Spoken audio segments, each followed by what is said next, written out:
Good morning. Deblina রোজ নাম চাই তোমাদের সবাইকে জানাই অনেক স্বাগত। আজ আবার একটা নতুন ভিডিও নিয়ে তোমাদের দেবলিনা হাজির হয়ে গেছে। প্রথমেই জানিয়ে দিই আজকের ভিডিওটা যেতে কিন্তু খুব দেরি হচ্ছে, কারণ আজ সকাল থেকে প্রচণ্ড হ্যাট্রিক গেছে শিডিউল, আর এই রোদে গরমে গিয়ে একদম অবস্থা কাহিল হয়ে গেছে। তাই আমার ভয়েস দিতেও দেরি হয়েছে আর ভিডিওটা পোস্ট করতেও দেরি হয়েছে। তবে আজকে আমি ভিডিও দেবই, তাই ভিডিওটা এডিট করে এখন ভয়েস দিতে বসেছি। তো আজকের দিনের গল্পটা এখান থেকে শুরু করা যাক। সকালে উঠেই বিছানা টিছানা গুটিয়ে নিজেদের কাজে নিজেরা লেগে পড়েছি। বাইরের যতই কাজ করো আমাকে আর মাকেই আমাদের সংসারের কাজ, বাইরের কাজ সমস্তটাই সামলাতে হয়। আমাদের সেরকম হেল্প করার মতো লোকের খুবই অভাব আছে। তো বুঝতেই পারছো, সব কিছু ম্যানেজ করে করতে হয়। ঘর দোরও পরিষ্কার রাখতে হয়, বাইরের কাজও পরিষ্কার পরিচ্ছন্ন রাখতে হয়, মানে ডকুমেন্টসও পরিষ্কার পরিচ্ছন্ন রাখতে হয় ঘরের মতোই। মা মেয়ে রান্না বান্না, খাওয়া দাওয়া, ছোট বাচ্চা সামলানো, প্রচণ্ডই হ্যাট্রিক হয়ে যায়। বাট করতে হবে, সেটাই হচ্ছে আসল বড় কথা। নিজেদের কাজ নিজেদেরকেই করতে হবে। তো বিছানা ঝেড়ে বেশ কয়েকটা কাপড় ছিল, সেগুলো কাছাকাছি হয়েছিল, সেগুলো গুছিয়ে নিচ্ছি। তার মাঝখানে আজকে যে ভয়েস দিচ্ছি, আজকে আবার আমাদের কাজের মাসি আসেনি, তার শরীর খারাপ। মানে বুঝতেই পারছো আমাদের আজকে কি অবস্থা গেছে সারাটা দিন। চলো আবার পরে আসছি। সকালের পর না আর আসেনি, আজকে মারাত্মক লেভেলের গরম। মানে আজকের গরমটা একদম প্রচণ্ড। সব জানলা দরজা বন্ধ করে দিয়েছি, দিয়ে বসে আছি। আজকে বাইরে বেরোনোর মতোই আর নেই। তো রান্না তো সেরকম কিছু নেই, ওই জন্য দেখানোর কিছু নেই। কলমি শাক আনা হয়েছিল, শাক ভাজা হয়েছে, আর মাংস কালকে আছে, হয়ে যাবে ওটা দিয়ে। তো চলো, ভাত হয়ে গেলে ওকে খাওয়াবো, মানে ও এখন নিজে খায়, ওর সঙ্গে আমরা সবাই একসঙ্গে খেতে বসি না মাম্মা? তো আমরা একসঙ্গে খেতে বসবো। খেতে বসে এই যে আমাদের এসিটা চালিয়ে একটুখানি শোবো। সবসময় তো চালাতে পারি না, বিল প্রচুর আসবে বলো। গরম লাগলেও সবসময় চালানো যায় না। এখন মামে বসে আছি, গরম পড়ছে। পুরা রাত্রিবেলা তাও 1 ঘন্টা চালালেই হয়ে যায়, তারপরে ঠান্ডা হয়ে যায় ঘরটা। বাট দুপুরবেলাটা ওই 2 ঘন্টা চালাতে হয়। তো এই হচ্ছে ব্যাপার। এবার খাওয়া দাওয়া করবো। আজকে সেরকম শরীরটাও আজকে একটু ডাউন যাচ্ছে, কেন জানি না, হঠাৎ করে মাথাটা ঘোরাচ্ছে। একটু মাথায় শ্যাম্পু দিয়ে স্নানও করলাম আজকে, দিয়ে বসেছিলাম। দিয়ে ভাবলাম যা, আজকে ভিডিওটা তো সেরকম কিছু করা হয়নি। বিছনা গুছালাম, আবার বিছনা ঘেটে কী করলো দেখো। আবার করতে হবে, আবার গুছাতে হবে, দিয়ে তারপর শুতে হবে। এবার খাওয়া দাওয়াটা করি সবাই মিলে। আজকে নিচে বসে পাত পেড়ে সবাই খাবো নাকি একসাথে। চলো এবার একেবারে খাবার দাবার নিয়ে হাজির। হ্যাঁ, আর নিচেই খেতে বসেছি। গরমের মধ্যে ওই টেবিলে গুজি করে খাওয়া যায় না। তারপরে মেয়ে এখন নিজে খেতে শিখেছে, বাট একটু খাওয়ার পর তো মেয়েকে একটুখানি হেল্প করতে হয়। সেজন্যই বললাম চল বাবা নিচে বস, তাহলে আমি খেতে খেতে তোকে একটুখানি খাইয়েও দিতে পারবো, বা তুই না খেলে তখন দেখতে পারবো। টেবিলে যেটা সম্ভব হয়ে ওঠে না, আর ওই গুজি করে বসলে গরমও লাগে। এই যে মেয়ের ভাতটা মাখিয়ে দিচ্ছি। এখন কিন্তু একটু একটু করে তোমাদের হিয়ারানি বড় হচ্ছে বলে নিজে খাওয়ার চেষ্টা করছে। বললাম হ্যাঁ, যতটা পারছো তুমি খাও, তারপরে তো আমি আছি। এই যে খাবার দাবার নিয়ে বসে গেছি। গরমটা কী হারে পড়ছে বলো তো, আর প্রচুর কাজ পেন্ডিং পড়ে আছে। মানে আমার প্রচুর কাজ পেন্ডিং পড়ে আছে, মেয়ের স্কুলের জন্য করতে পারছিলাম না। এবার স্কুলের ছুটি পড়েছে, আমার কাজগুলো করতে হবে। আমি শুধু ভাবছি গরমে কি করে করব। তার মাঝখানে আমাদের মাথায় আবার এই গ্যাস অফিসের প্রবলেমটা আছে, সেটাকেও সলভ করতে হবে। গ্যাস না হলে তো চলবে না আমাদের। বুঝতেই পারছো কতটা বিপদের মধ্যে ঝুলছি আমরা। Good evening. এই জাস্ট ভিডিওটা তোমাদেরকে পাবলিক করলাম। এখন মেয়ে আজকেও খেলতে যায়নি এখানে, তাই আমিও যাইনি। তাই একটু সময় পেয়ে গেলাম ভিডিওটা এডিট করার, নাহলে হয়তো এখন এসে আমাকে এডিট করতে হতো। বিকেলে মেয়ে বললো আজকে যাবো না, আজকে দাদার সঙ্গে বেরোবো ওই বাড়ি। আমি বললাম যা, তাহলে আমারও ভিডিওটা এডিট হয়ে যাবে। আর আমাদের বিছানার অবস্থা বেহাল। আজকে কি করেছি জানো, দুপুরবেলা আমি করেছি, আর কেউ করেনি। দেখবে অবস্থাটা দেখো আগে, তারপরে বলছি। এই দেখো, পুরো 1 বোতল জল আমি বিছানার মধ্যে ঢেলে দিয়েছি, এই জন্য শুকতে দিয়েছি ফ্যানে। আর চাদরটাকেও তুলে রেখেছি, ওই চাদরটা চেঞ্জ করে এইটা পেতে দুপুরবেলা ভেতরে আরেকটা চাদর দিয়ে শুতে হয়েছিল, কারণ দুপুরেই হয়েছে, শোয়ার সময় হয়েছে, শুতে তো হবেই। মানে কি বলবো, আমি বেটুর বোতলটা ভরেছি দুপুরবেলা নিয়ে আসবো বলে, আমার বোতলটার সাথে বেটু তখন না সেই মুহূর্তে কী করছে, খুব দুষ্টুমি করছিল, সেই দরজা খুলে গরমে ওইটা বেরিয়ে গেছে, দরজা লাগাতে পারছে না। এবার ওর পেছনে বকতে বকতে আমার খেয়াল নেই যে ওর বোতলটা আমি ছিপিটা লাগাইনি, এবার এনে খাটে রেখে দিয়েছি। বেটু এসি সুইচটা দে করতে করতে আমি খাটে রেখে দিয়েছি, আমার মাথাতেই নেই যে আমি ওর মুখটা লাগাইনি। আর পুরো বেটুর একটা এরকম ছোট বোতলের জল পুরো গেল বিছানায় উল্টে। এবার সেই মুহূর্তে সবাই শোবো, কী করা হবে, বিছানা চাদর তুলে ফেলা হলো, ভেতরে আরেকটা পুরনো চাদর পাতা হলো, পাতার পরে ওপরে এই নতুন চাদরটা পেতে কোনো রকম শুয়েছে। তাও মায়ের শাড়ি ভিজে গেছিলো, মা উঠে আবার শাড়ি চেঞ্জ করেছে, কিছু করার নেই। তা এখন ওই বিকেল থেকে শুকতে দিয়েছে, অনেকটা শুকে এসছে। আর আমিও আর ভিডিও করতে পারিনি, মেয়ে তো ওই ঘরে চলে গেছিলো, আমি ভিডিওটা এডিট করলাম, ভয়েস দিলাম, জাস্ট পাবলিক করে। আমি বললাম না, অনেকক্ষণ কথা বলা হয়নি, এবার তোমাদের সঙ্গে একটু কথা বলি। মেয়ে এই জাস্ট এলো ফিরে, তো এবার দুধ খাবে, তারপরে পড়তে বসবে, যা করণীয় কাজ থাকে সন্ধেবেলা তাই করবে।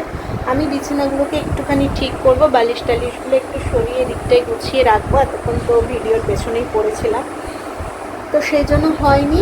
এবার দেখি আজকে ঝড় বৃষ্টি হয় নাকি, গরমটাও তো রেখেছে, কি হয় জানি না।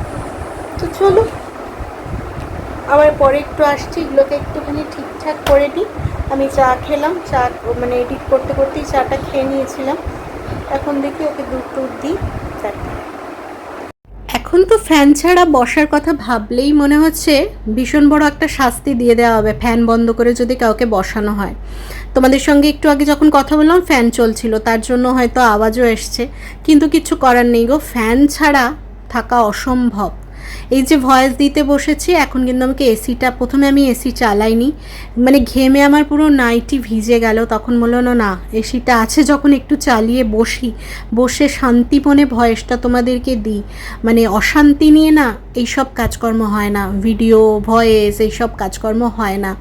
তো এই যে চলে এসেছি সন্ধেবেলা মেয়েকে দুধ দিতে, মা মেয়ে বসেছে, আমি ওকে দুধটা দিয়ে দিই, দুধ খেয়ে তারপরে ওকে নিয়ে পড়তে বসাবো। আজকে তো ম্যাম সকালে পড়িয়ে গেছে, ওই জন্য আর বিকেলে এখন আসবে না, আজকে এমনি সোমবার ছুটি থাকে ওর, বাট ওই যে ম্যাম একদিন আসেননি, তার সকালে ওই জন্য পড়িয়ে দিয়েছে। এবার বিকেলটা আমার দায়িত্ব, ওকে কিছু শেখানো, কিছু বোঝানো, সব কিছু মিলিয়ে। তো বিস্কিট আর দুধ খেয়ে ওর মাথা শান্ত করে, যা গরম পড়েছে, মেয়েটাকেও কি বলবো বলো তো, দুবার করে ওকে স্নান করাতে হচ্ছে, তার মধ্যে এক মাথা চুল হয়েছে তোমাদের হিয়ারানির। বলছি চল চুলটা কেটে নে, বাট না, চুল আমি কাটবো না। এবার চুল তো ভিজে যাচ্ছে না, ওরও তো কষ্ট হচ্ছে, তাও না চুল বাঁধতে দেবে না, চুলে ক্লিপ লাগিয়ে রাখতে পারবে না, কী যে করবো ওকে নিয়ে। গরমে চুল কাটবে না, এদিকে ক্লিপও লাগাবে না, বেঁধে থাকবে না, চুল ভিজে একদম ঢপঢপ করছে। সব মিলিয়ে ওকে আর বুঝিয়ে উঠতে পারছি না, বেটু এখন চুলটা কেটে নাও। কি আর করব, এবার চলে এসছি তোমার এই যে বিছানাটা ঠিক করতে, নিজে অপকর্ম করেছি, এবার নিজেকেই ঠিক করতে হবে। হ্যাঁ, এই চাদরটা পাল্টে নেব, তবে এক্ষুনি পাল্টাবো না, রাত্রে শোয়ার সময় একবারে সমস্ত জিনিস নামাবো, তারপরেই পাল্টাবো। এখন এই যে শুয়েছিলাম, বিছানাটাও তো তোলা হয়নি, তোমাদেরকে ভিডিও দিচ্ছিলাম ওই জন্য, আর ভয়েস টয়েস দিচ্ছিলাম, আপলোড করছিলাম, ওই জন্য আর এই জায়গাটা ক্লিন করিনি। তবে ভাবলাম না, এতক্ষণ তো বসবো, ম্যাম তো এই পড়াতে এসছে, এখন 2 ঘন্টা ধরো আমাকে বসতে হবে, এরকম বালিশ টালিশগুলো থাকলে কেমন একটা লাগবে, ওই জন্য গুছিয়ে নিই। এই চাদরটাকেই মিলে দিই, আর ফ্যান চালিয়ে রেখেছিলাম, গদিটাও না শুকে গেছে তোষকটা, তো ওই জন্য আর তুলে রেখে লাভ নেই, চাদরটা তুলে রেখেছিলাম যাতে তোষকটা শুকে যায়। নিজে অপকর্ম করলে নিজেকেই ভুগতে হয়, মানে তখন ফেলে দিয়ে মাথায় হাত, যে কি করলাম আমি, কি করে শোবো, তাও ওর মধ্যে কি করবো, এসির মধ্যেই 3 জনকে শুতে হবে গরমের মধ্যে, ওই রকমই মা ওই মায়ের দিকটাতেই পড়েছিল জানো তো, মায়ের উঠে ওই জন্য মাকে সারিয়ে ছাড়তে হলো, কিছুই করার নেই। তো এই যে তোমাদের বোতলটা দেখিয়ে দিলাম, এই বোতলের 1 বোতল জল ঢালা হয়ে গেছিলো বিছানায়, মানে ছিপিটা যে লাগাইনি আমার মেয়ের সঙ্গে বকতে বকতে সেটা আর মাথায় নেই। ছিপিটা রয়ে গেছে টেবিলে, আমি দুটো বোতল নিয়ে আসি, আমার একটা মেয়ের একটা নিয়ে চলে এসেছি। আমারটা নিচে রাখি, মেয়েরটা বিছানাতে রাখি, কখনো জল খাবে না খাবে। আমি ওটা রেখে দিয়েছি আর ও পড়ে গেছে। আমার মেয়ে দেখাচ্ছে, মামাম দেখো দেখো দেখো কী করলে কী করলে, আর ততক্ষণে হয়ে গেছে যা হওয়ার, মানে যা অঘটন ঘটার ঘটে গেছে, কিচ্ছু করার নেই। তো এই যে বিছানার চাদরটা ক্লিন করে নিলাম, এরপরেই অবশ্য দেখতে পাবে যে আমরা আবার বিছানা চাদরটা পাল্টে নেব, কারণ এটা আর রাখবো না, এটা তো কাঁচাটাই পেতেছিলাম, দুপুরে শুতে হবে, তাও ভালো করে পাতিনি, ওপরে জাস্ট বিছিয়ে রেখেছিলাম। তো আমাদের হিয়াকে পড়ানো হয়ে গেল, আজকেও গুড গার্লের মতো পড়ে নিয়েছে। এবার আমি ওষুধ খাবো আর শ্যাম্পু করেছি, এবার চুলটা আঁচড়ানো হয়নি জানো তো, চুলটা এবার আঁচড়াবো, এই কাজগুলো বাকি আছে। তারপরে রাত্রের খাওয়া, আজকেও ভাত করে রাখা হয়েছে, প্রচণ্ড গরম, দেখি একটু আলু ভাজা টালু ভাজা করে ভাত খাবো আমি বেটু সবাই। আমাদের তিনজন আছে না, হ্যালো বলে দাও, হ্যালো হ্যালো, ওকে হ্যালো বলেছে, হ্যালো হ্যালো হ্যালো। তো চলো এই যে ওষুধটা খাই, দেরি হয়ে গেল ওকে পড়াতে পড়াতে, মানে ও পড়ে নিয়েছে, ওকে একটুখানি আমি ছেড়ে দিয়ে আজকেও বাইরে বসেছিলাম, ওই জন্য এখনো পড়ে নিল, এরপরে ওষুধটা খাবো। ও খুব ভালো করে পড়ে নিয়েছে, আজকেও দুষ্টুমি করেনি, আর সব নিজে করেছে, আমাকে একটাও বলে দিতে হয়নি আজকে, সব নিজে হেডিং পড়ে পড়ে নিজে নিজে করেছে, গুড গার্লের মতো। জল খেলে? জল খেয়ে নিয়েছে। চলো এবার আমি ওষুধটা খেয়ে নিই, দিয়ে একটু জলও খাবো, তারপরে কি রান্না হচ্ছে রাত্রে দেখা যাক। আর সকালে তোমাদের বললামই ওই যে চচ্চড়িটা আছে, ওইটা আছে, আমাদের ভাতে জল ঢেলেই রেখেছে, বেটুর এমনি ভাত রাখা আছে, এমনি ভাত খাবে আলু ভাজা দিয়ে, আর আমাদের ওই চচ্চড়িটা আছে আর আমাদের একটু আলু ভাজা হয়ে যাবে, তাহলেই হয়ে যাবে খাওয়া, বুঝলে? আমার ছোট বোনু বোনু বোনু। চলো আবার পরে আসছি, ওষুধটা খেয়ে নিয়ে, নাহলে আরো দেরি হয়ে যাবে।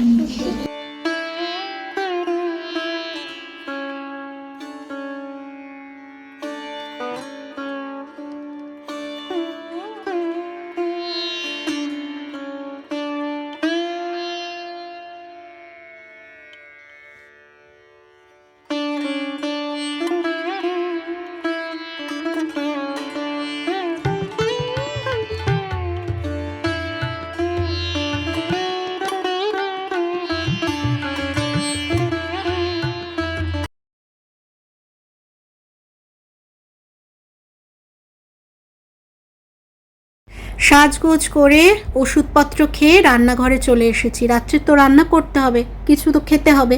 মাকে বললাম তোমাকে গরমে করতে হবে না, ছাড়ো আমি করে নিচ্ছি।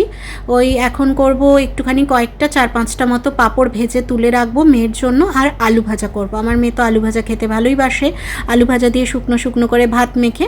তো আজকে ভাতই তো খাওয়াবে, যা গরম পড়েছে, আর মানে তোমার অন্য কিছু খাওয়ার কথা ভাবলেও শরীর খারাপ করবে। আমাদের ভাতে জল দিয়ে রেখেছি, তবে বেটুর ভাতটা এমনি রেখেছি, ওকে জল দেওয়া ভাতটা দিইনি, ওকে আলু ভাজা দিয়ে শুকনো শুকনো করে মেখে দিলে ও সুন্দর খেয়ে নেবে। তো এই যে আলু ভাজাও বসিয়ে দিলাম, এই যে পাঁপড়গুলো ভেজে রেখেছি, এবার একটা কন্টেনারে ঢুকিয়ে রেখে দেবো, ওর খাওয়ার সময়কে মুচমুচেই থাকবে।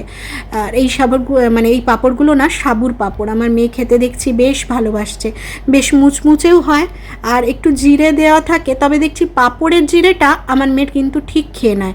আলু ভাজা বসিয়ে দিয়েছি, দিয়ে এবার চলে এসেছি বিছানার চাদর পাততে। ওই যে বললাম চেঞ্জ করব, এটা তো কাঁচাই 2 দিন আগে পেতেছিলাম, আবার শুধু শুধু চেঞ্জ করব, আর জলই তো পড়েছে, অন্য কিছু তো পড়েনি, সেই ভেবেই ভাবলাম মা আর আমি দুজনেই ডিসিশন নিলাম চলো আর চেঞ্জ করে নিই, মানে ওইটা তুলে রেখে দিই, ওটা পরের বার যখন পাতবো নেক্সট টাইম তখন আবার ইয়ে করে নেবো। মা পাতছিল বিছানার চাদর, আমি চলে এলাম, গেটের তালা লাগালাম, আর মেয়ের পটিটা ঢোকালাম। পটিতে এমনি বাথরুম করে না, ও তো এমনি বিছানায় বাথরুম করাও ওর বন্ধ হয়ে গেছে, ও তো আর করে না, বাট ওই রাত্রিবেলা একবার না পটিতে উঠিয়ে করাতে হয়। এমনি নিয়ে গেলে বাথরুম পর্যন্ত চলে যায়, তবে ঘুম ভেঙে গেলেই সমস্যা করে, ওই জন্য ওই রাত্রিবেলা একবার যদি বাথরুম করে তখন ওই পটিটা ওই জন্যই রাখা হয়। এই যে আমাদের বিছানাও রাত্রের কমপ্লিট হয়ে গেল। চলো এর সাথেই ভিডিওটা আজকে শেষ করছি, সারাটা দিন শেষ, আলু ভাজা চচ্চড়ি দিয়ে ভাত খেয়ে নিলাম, বেটু আলু ভাজা পাঁপড় ভাজা দিয়ে ভাত খেলো, বিছানাও হয়ে গেল। দেখলে ওই চাদরটা এমনি একটু পেতেছিলাম, এটা তো কাঁচাই কিছুদিন আগেই পেতেছি, ওই জন্য চাদরটা রোদে শুকিয়ে নিয়েছিলাম, দিয়ে আবার ওটাই পেতে দিলাম, কারণ 2-3টে নোংরা করে লাভ নেই, আর জলই তো পড়েছে, অন্য কিছু তো পড়েনি, এই হচ্ছে ব্যাপার বুঝলে। ওই জন্য পুরোনো চাদরটাই আবার ভালো করে পেতে নিলাম, আর ওটা তুলে রেখে দিলাম। ওটা আবার কালকে একটু দুপুরবেলায় একটুখানি শুয়েছিলাম তো, আর সন্ধ্যে থেকে তো ওই ঘরে বসিই নি, আমি তো মেয়েকে ওই ঘরে পড়িয়েছি, আর নাহলে মায়ের কাছে বাইরে ডাইনিংয়ে বসেছিলাম, এই ঘরে অতটা বসিই নি, ওষুধ খাওয়ার সময় একবার বসলাম, তো ওটা একটু রোদে দিয়ে রেখে দেবো, নেক্সট বার ওটা পেতে দেবো। এই হচ্ছে ব্যাপার, সব বুদ্ধি করে চলতে হয়। এক একটা নোংরা হবে না চাদর যদি কাচতে দিই না, মাসি 2 দিনে ফুস পালিয়ে যাবে। তো চলো আজকের ভিডিওটা শেষ করছি, এবার ঘুমিয়ে পড়ি, আবার কালকে সকালে প্রচুর কাজ আছে, কালকে গ্যাস অফিসের গ্যাসের প্রবলেমটাকে সলভ করতেই হবে, জানি না কি হবে, ওটা একটা মাথার ওপরে না ভীষণ বড় চাপ ঘুরছে, বলছি না একটা দিন একটা কিছুতে শান্তি দিচ্ছে না, একটার পর একটা গোজ লাগিয়েই রাখছে। সব কিছু ঠিক করে আনছি, এরপরে গ্যাসের গোজটা দিয়ে দিল, সেখান থেকে ডেলিভারি আসছে না, লাস্ট গ্যাস চলছে, এবার হুট করে শেষ হয়ে গেলে কী যা হবে জানি না। দেখি এখানে সামনেরটার সঙ্গে কথা বলে আসি, নাহলে ওখান থেকেই সেই টোটো ভাড়া গাদাখানিক টোটো ভাড়া দিয়ে নিয়ে আসতে হবে, কী হয় ডিসিশনটা দেখা যাক। মানে মাথা খারাপ হয়ে যাচ্ছে, এক তো ওখানে সকালে কালকে এত রোদ না, বেরোতে ইচ্ছে করছে না, ওখানে এক যেতে হবে, তারপরে আসার সময় আমার যে গ্যাসটা আছে এইচপি, আমার নামে গ্যাসটা মানে সুমনের নামে ছিল, সেটা আমার নামে ট্রান্সফার করানো হয়েছে, সেটা বাবা মা ওখানে ওই ঘরে থাকে, তো সেইটার জন্য যা কাজ হয় আমাকে দৌড়াতে হয়। এবার কেওয়াইসি আপডেট করতে হবে, ওই অফিসে কাল যেতে হবে আমাকে, আমার আধার কার্ড ফোন নিয়ে বই নিয়ে সেইটা আবার করাতে হবে, এই রোদে গরমে ওখান থেকে এসে ওখানে করে তারপরে বাড়ি ফিরতে হবে, বুঝতে পারছো। আর যা ওই সময়টা রোদটা থাকে না দুপুরবেলা সকাল থেকেই, মানে 10টা থেকেই যা রোদটা থাকে না, মাথা মানে খারাপ হয়ে যাওয়ার মতো। কালকে কতক্ষণ আমার বাইরে যাবে সময়টা আমি নিজেও জানি না। 2টো গ্যাস অফিস আমাকে কালকে ঘুরতে হবে, তারপরে আমার রেশন কার্ডের কাজটা তো আটকেই আছে, ওটাও করে নিতে হবে একবার, একদম আটকে আছে, মানে হচ্ছেই না তালে গোলে। আমারও গাফিলাতি আছে, বলবো না গাফিলাতি নেই, আমারও গাফিলাতি আছে, ওই জন্য হচ্ছেই না, ওটা করিয়ে নেবো ওই মেয়ের ছুটি থাকাকালীন। কাকুটাকে ফোন করে চলে যাব, দেখি। চলো আজকের ভিডিওটা এখানেই শেষ করছি, যদি আমার ভিডিওগুলো ভালো লাগে তাহলে অবশ্যই একটা লাইক কমেন্ট শেয়ার করো, পাশে থেকো, যারা নতুন দেখছো তারা সাবস্ক্রাইব করে পাশে থেকো। আবার কালকে দেখা হচ্ছে নতুন কোনো ভিডিওর সাথে, আজকের মতো টাটা, গুড নাইট, সবাই ভালো থেকো, সুস্থ থেকো, টাটা।